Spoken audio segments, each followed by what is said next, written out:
বন্ধু আর এটা already coil, মানে কয়েলের ভিতরে কেন গরম হয় অলরেডি, এই যে এখানটায় এটা এটা এলইডি লাইট, এটা রেজিস্ট্যান্স বলা আছে রেজিস্ট্রেশন।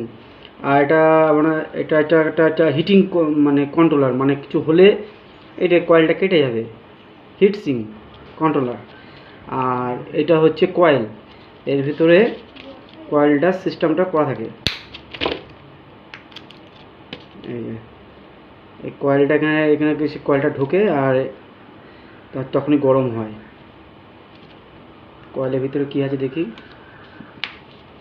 কীভাবে হিটিংটা হয় দেখি, খুলে দেখতে হবে।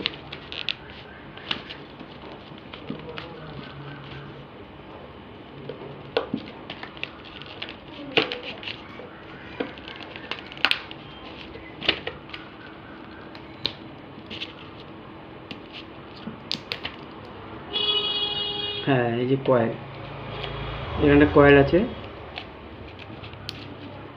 এই কয়েলটা এই নেগেটিভ আর পজিটিভের সংযোগে এলে এই কয়েলটা গরম হয়। সাদা পড়া যে কয়েলটা থাকে, এই কয়েলটা, এই যে কয়েলটা এই গরম হয়। এটা কয়েল, কাট কর।